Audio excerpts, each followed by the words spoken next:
Level 1, loser. You have to find a way to open this. The power of this book. I've been a failure my whole life. Not anymore.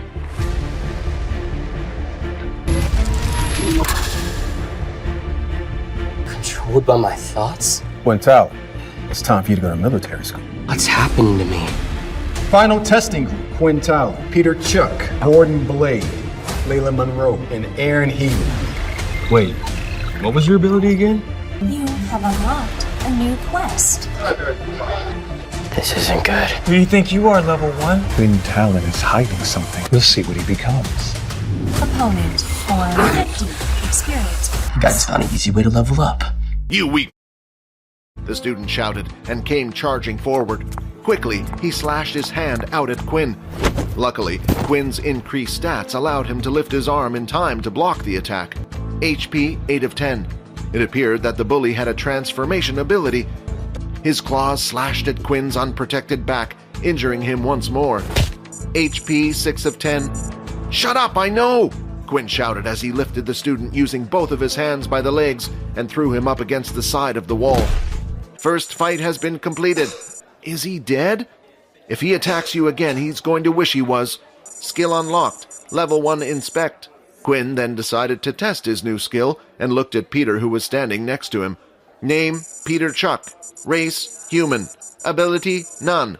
HP: 3 of 5. Blood type: A+. Quinn, I think we better go. Go before someone comes along. You have received an optional quest. Drink the blood of your victim to absorb a stat point. What the... Is this thing crazy? Maybe a little bit wouldn't hurt. No, I shouldn't do it. You're going crazy, Quinn. Stop it. Hey, let's go to the doctor. You don't have to come with me. It will be a busy day tomorrow, so why don't you head back to the dorm? With that, Peter quickly rushed off and headed back to the dorms, making sure to cover up his wristwatch most of the time as well. He didn't want to stumble into another bully. Quinn, on the other hand, immediately rushed to the nearest boys' toilet just down the hall. Quinn examined his hand closely. Something strange was happening. He could literally watch his arm healing in real time. HP 10 of 10. Your HP has recovered. Your hunger has grown. Does this mean the system uses food to heal my wounds? I guess it makes sense. The energy has to come from somewhere. He finally reached the training room in the academy. The one thing he was interested in was the power level testing equipment. Inside the training center, Quinn had also spotted the same machinery that had been used at the testing field. Unbeknownst to Quinn, Layla had also snuck to the training room before Quinn had entered. She had come to test out her bow and arrow skills. Isn't that the boy I took the test with? If I remember correctly, he had no ability. Let's see, Quinn said to himself as he circled his right arm to warm it up. When he punched the drum, a number appeared on the drum and slowly started to rise until it eventually stopped at 10. Seems like I was on the mark. Layla, who had been watching from behind one of the robots, also noticed Quinn's new score. Quinn started the test, weaving and dodging through the spikes. Unlike out in the fields, he felt more agile as the spikes whizzed past him. When the test was done, he lasted exactly 20 seconds. With Quinn having confirmed his results, there was nothing left for him to do. Layla only had one thought while she looked at Quinn. Maybe there will be a use for him. She decided that from now on, she would keep a close eye on Quinn. When Quinn woke up, the system was the first thing that greeted him. Daily quest number 2 has been completed. 5 EXP received, 75 of 100 EXP. Quinn was thankful for this convenient way of gaining 5 EXP without actually having to do anything but sleep. Suddenly, a rumbling sound came from his belly. Must still be from the fight yesterday. Quinn noticed that low levels sat next to the other low levels, while the high levels sat with the high levels. While Quinn was waiting in line with Peter and Vorden, a student came late into the queue. He nonchalantly walked past his peers and eventually cut into the line ahead of the rest. The reason for this was simple. The offender had a higher power level than them. Why don't we go over there? Vorden pointed at an empty spot. Are you sure, Vorden? That's a level 1 area. You don't have to sit with us if you don't want to, right, Quinn? Yeah, don't force yourself. Quit talking nonsense, you two. We're friends. I don't care about this stupid power level hierarchy going on. The three of them then went to sit down with the other lower levels on a table. The area slowly started to fill up, but nobody else had decided to sit at their table. Everyone could see his high power level so the other low levels wanted to stay away, fearing he would bully them. As soon as they sat down, Quinn started to dig in without any regard for table manners. Quinn ended up not only eating all of his food, but also the leftovers from his two friends. For a skinny guy, you sure know how to gorge yourself. Daily quest number 1 has been completed.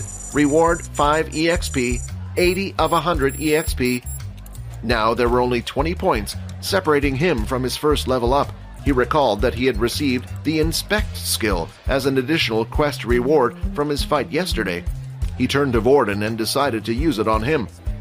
Name, Vorden Blade. Race, human. Ability, none. HP, 10 of 10. Blood type, O negative.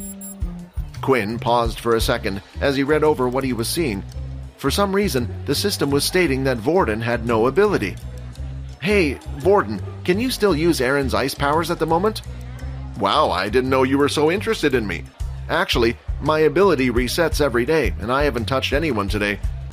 They continued to talk for a bit until another alarm notified them that breakfast was over and that class would start soon.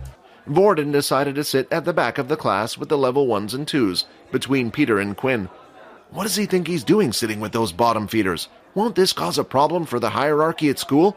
Won't the second-year students start to do something? Yeah, if he keeps breaking the rules, then they will definitely step in. Anyone who tried to upset this power system was usually quickly silenced. We might live in a time of peace at the moment, but who knows when the war will start again. That is why you are here. Once the class had finished, it was time for the students to take a break.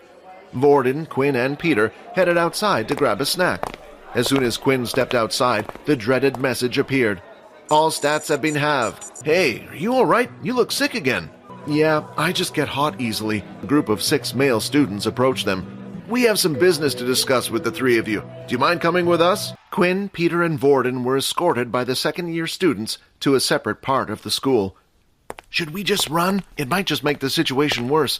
If they were going to do something to us, they would have waited until we were on our own. We brought them here, Momo. You guys can leave. Some rumors have reached my ears of a high-level student hanging around with a bunch of low-levels. So what? Is it against the rules? Quinn couldn't help but notice Momo's wristwatch, which displayed the number 6. Momo then walked over to Quinn.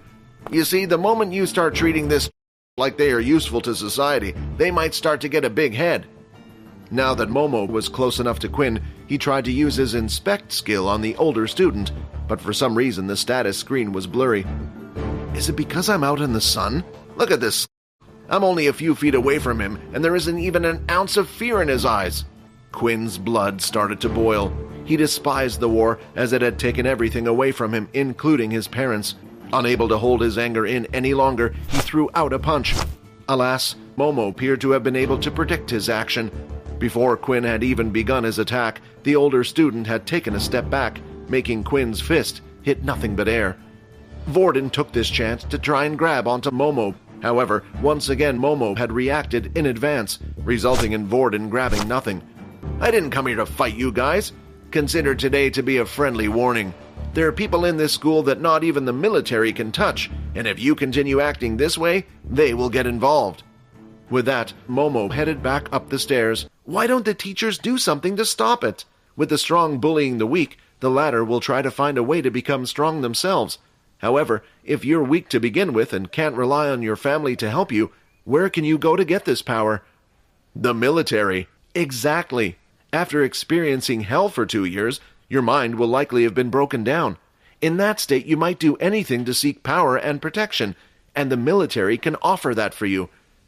I'm sorry, Vorden, but I think it might be for the best if we comply with their wishes and go our separate ways for now. Why should I listen to them? When we break their rules, they probably won't do anything to you. It will be me and Peter they will go for. Fine, have it your way. Vorden was angry, but not at Quinn's words. It seemed that even here, people were dictating how he should live his life, who he could and who he couldn't hang out with. Still, Vorden didn't want Quinn and Peter to get hurt, so he regretfully accepted this as the right choice. Nevertheless, Vorden wasn't going to just let these people get away with trying to control his life. No, he was going to go after them all. Layla had been tracking Quinn and the others for a while now. From afar, she had been watching their encounter with Mono. It was kind of amazing how much attention Quinn managed to attract, in a single day. The only thing that Layla was confused about was why Quinn's punch had been so slow and weak. Just before they got back to the first-year building, they came upon a group of first-year students standing in front of the staircase. "What are we going to do? Dan asked for 50 credits by the end of this week. He's picking on us just because we're weaker than him." Credits were the school's and city's currency system. There were restaurants and shops and even fun activities and games to play all around the city. However, they cost credits. Each student received a daily amount of 10 credits, which was automatically sent to their wristwatch. "Wait! Stop right there, you two! I think I might just have solved our credits problem," the first boy said, grinning. "Lucky us to meet some of the few level 1s in this whole school. Hand over 10 credits each, and we'll let you head inside." "But that's all the credits we have!" "Hand over the credits, now!" Peter looked at Quinn with some slight hope in his eyes, perhaps thinking that his friend might be able to do something like last time. Unfortunately, after trying to hit Mono, he knew better than to try and fight them. "An enemy ability user has been detected. You have received a new quest. Second fight, defeat the student known as Rylee. Reward 50 EXP. A power level difference of 1 has been detected. Additional EXP will be rewarded." The first thing Quinn needed to do was get inside so he could use his inspect skill and find out which one was named Rylee. For now, Quinn decided to hand over the 10 credits. "If you pull this sort of thing again on me, Rylee, you're dead," Quinn said, and gestured with his hand a cut throat. "What the hell did you say to me, you little—" "Run!" Quinn shouted towards Peter. Like a bolt of lightning, the two friends ran as fast as they could to their next class.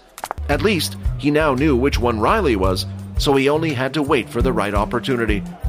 "You're going to help me level up," he mumbled to himself with a grin. Once classes had finished, it was time to go for dinner. Quinn noticed he still had this pang of hunger in his stomach, so he was looking forward to dinner with enthusiasm. This time, Quinn and Peter both sat on their own at a table in the low-level area.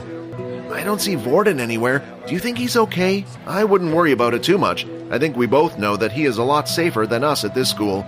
To their surprise, Vorden was already in the dorm room, lying on his own bed. "I wanted to apologize for earlier. I wasn't angry at you guys, but just at this whole situation." When Vorden got up from the bed, Quinn noticed a bruise on the side of their friend's face. "What happened to your face?" "Oh, this?" Vorden touched the marking. "I got into a little scuffle of my own, but don't worry, I didn't lose." A loud growling noise escaped from Quinn's stomach, shifting the topic. "Sorry, I guess I'm still hungry after dinner. Why don't you grab something from the convenience store? It's not too far away." Although he would have liked to buy himself a snack, he had no credits after their earlier encounter. Before he could even say anything, Vorden had come over and tapped his watch against Quinn's. "Transfer of 10 credits successful," the notification sounded. "Don't refuse, man. Just take it as my apology and go grab something." "Thanks." Quinn left Peter and Vorden on their own and rushed off to the convenience store. Once past the gates, Quinn decided to test out how much 10 stamina points really were. He noticed while running at night, he could see everything very clearly. "Your hunger grows slightly." I know. Annoyed, Quinn waved it away. "I will deal with that in a moment." Once Quinn entered the convenience store, he grabbed a few of his favorite snacks. That was when he suddenly spotted Rylee and his friends in the same store. "Here, I thought I would have to track him down, but it seems like he's come right to me." As he waited, he looked around him, only to notice that next to him were a lot of masks. Quinn waited until he heard Rylee and the others leave the store. Then he grabbed the mask and snacks and placed them on the counter. Ironically, while Quinn had been busy stalking Rylee and his friends, he completely ignored the only other person in the store, Layla. "What the? We're months away from Halloween, so what is he doing buying a mask like that?" She decided to continue to follow Quinn and see what he was up to. "I think I'll just head back and wait by the school gate, see if there are any more suckers I can leech some credits from." Rylee started to head back to school and passed through a small park on the way back. The area was completely void of people at this time and had very little lighting. There were also plenty of trees for Quinn to hide behind. "It's showtime." Quinn hyped himself up as he put on the mask. "Even if he spots me now, he won't know who to come back to for revenge." Rylee, oblivious to the fact that he had company, went through the information on his watch. The glowing light displayed his total of 80 credits. "I'm a genius. I don't know why I didn't do this sooner." Rylee was still lost in his daydream when out of nowhere something hit him from the side. he felt the impact on his face and staggered to the floor, holding his chin. When he looked up from where he had fallen, he saw the silhouette of a boy standing over him with a horrifying mask. Under the moonlight, it looked like real blood, making Rylee panicked. "What the heck? Who are you?" Quinn would be stupid to answer this question. He wanted to finish the fight fast. He ran up to Rylee and threw another kick. Alas, this time Rylee was prepared and lifted his hands, managing to block the kick. What's worse, when Quinn's leg hit Rylee's hands, it felt as if he had kicked against solid rock. "God damn it! You must be one of the students I took credits from earlier. Let me guess, you thought you could get some revenge, huh?" Name, Rylee Blade. Race, human. Ability, hardening. Quinn threw another punch with his other hand, but Rylee had predicted this and had managed to harden his face in time. When the fist hit the hardened face, once again Quinn felt like he was hitting a rock. "Your fist is broken. 7 of 10 HP. Quinn screamed in pain and stepped back, creating some distance between the two. Damn, what am I meant to do if he keeps hardening his body? Most likely Rylee was only able to harden a single part of his body at a time.